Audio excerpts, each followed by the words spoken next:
Bonjour à chacun et à tous. C'est un immense plaisir pour nous de vous informer. Voici les titres du 1245. Wemehwe 2020 a vécu. La fête communautaire des natifs de la vallée de l'Ouémé a été un succès. Une occasion de bonnes affaires pour les commerçants de la localité. Les précisions dans ce journal. Les chercheurs béninois veulent comprendre tous les aspects et implications du vaudou. Désormais, le vaudou est au centre de plusieurs recherches scientifiques. Les détails à suivre. La gestion des ressources humaines d'une entreprise est en partie gage de son succès. Les spécialistes en gestion managériale disent que les performances du personnel d'une entreprise dépendent des qualités du premier responsable. On en parle dans un instant. Wemehwe 2020 a tenu ses promesses. Dimanche dernier, la fête de retrouvailles des filles et fils de la vallée de l'Ouémé a drainé du monde dans la commune de Bonou. L'occasion était également propice pour les natifs de cette localité de booster le chiffre d'affaires de leurs différentes activités. Plusieurs catégories de commerçants ont saisi l'opportunité de Wemehwe pour faire bonnes affaires économiques. Wemehwe à Bonou, quelles implications économiques? La réponse dans ce reportage. Bonou s'éveille, un jour de fête dans la vallée de l'Ouémé. Ici, la matinée annonce les festivités de Wemehwe. Sous les flammes de son foyer, Dame Albertine prépare et vend des beignets. Son activité connaît une forte hausse de bénéfices.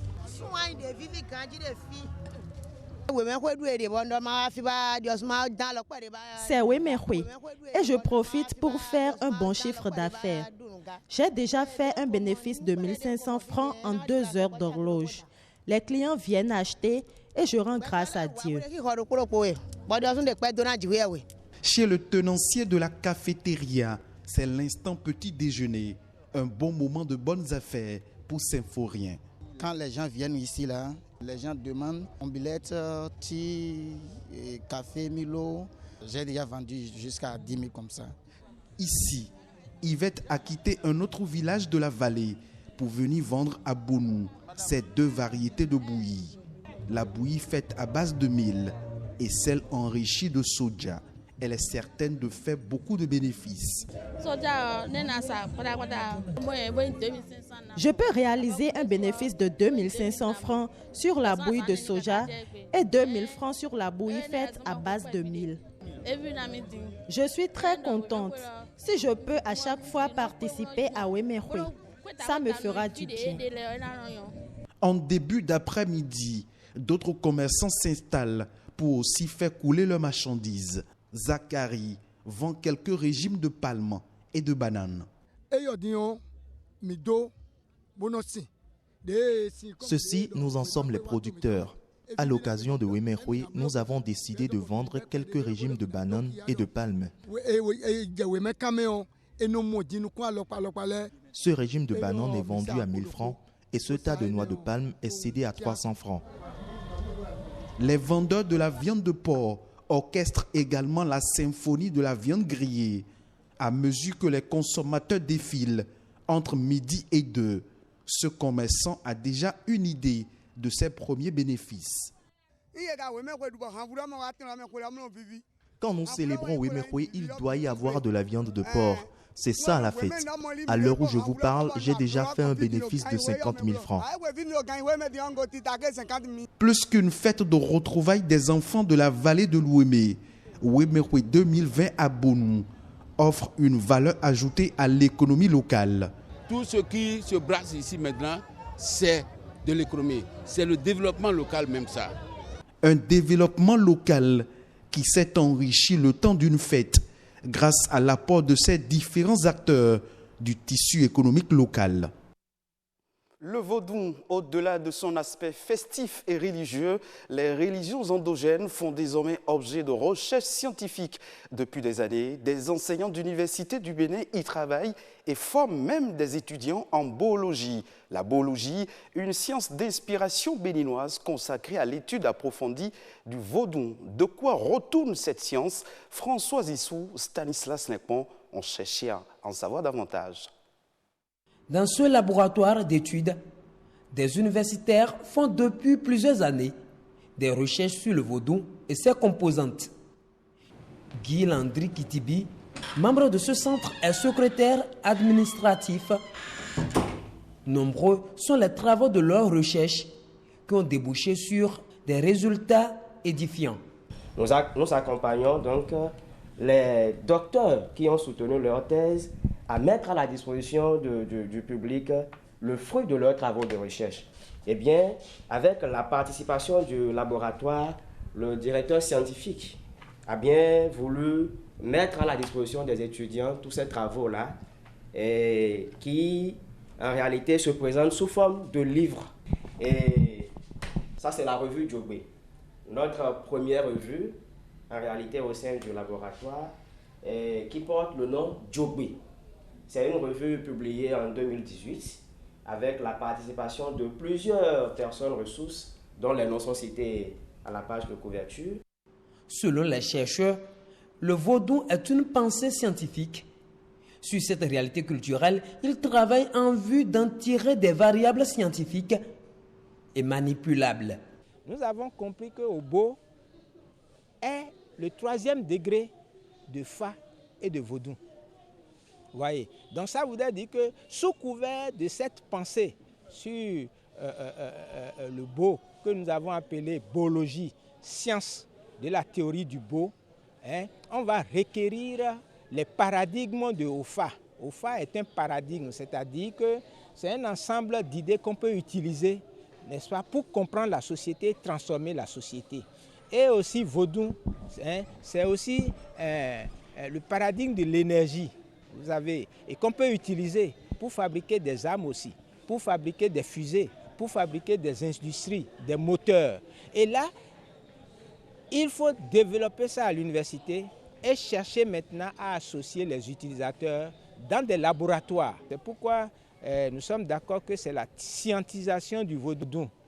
Nous pensons que si on maintient vaudou dans la religion, ça voudrait dire qu'on ne pensera pas. Puisque dans ce domaine, quand on dit Dieu, on dit va te coucher. Dieu a déjà toutes les solutions. La théorie de la boologie au Bénin, on le doit au socio-anthropologue Jean-Marie Kossi à Povo.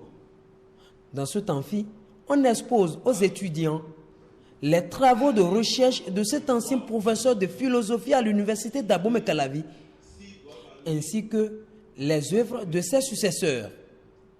Visiblement, l'assistance s'y est bien intéressée. La gestion des ressources humaines demeure une équation difficile à résoudre pour beaucoup de chefs d'entreprise. C'est une tâche qui fait appel à certaines qualités de management de la part des patrons d'entreprise. Selon les spécialistes en gestion managériale, les performances d'un personnel dépendent des qualités du premier responsable d'une entreprise. Comment gérer ses employés pour favoriser, disais-je, l'essor de son entreprise? Alès Balogun, consultant en gestion d'entreprise, nous éclaire au micro de Stanislas Limpon. Un leader, c'est quelqu'un qui doit être capable de gérer lui-même d'abord ses émotions, gérer d'abord son caractère, parce que tu diriges par exemple. Le leader doit pouvoir se gérer et maintenant il sera facile pour lui de gérer aussi son personnel ou de gérer ses collaborateurs. Un chef d'entreprise, c'est une personne qui a une vision et qui met ses visions en objectif. Objectif à long terme et objectif à court terme. Qui communique à son personnel pour dire voilà là où nous allons. Si le chef d'entreprise ne voit pas loin, comment est-ce que les employés peuvent voir loin? Vous devez comprendre que les collaborateurs, pour qu'ils puissent donner leur meilleur, il faut des systèmes en place. Un, c'est d'abord les fiches de poste. Donner à chaque personne ce que vous attendez de la personne. Le cahier de charge bien défini. J'attends de toi telle chose et telle chose de façon claire. La deuxième chose après la fiche de poste aussi, c'est un système d'évaluation mensuelle. Le personnel doit être évalué à la fin du mois. On doit savoir est-ce qu'il a atteint les objectifs. Est-ce qu'il a réalisé ce qu'on attend de lui? Si vous n'avez pas un système d'évaluation, vous allez mal gérer vos personnels.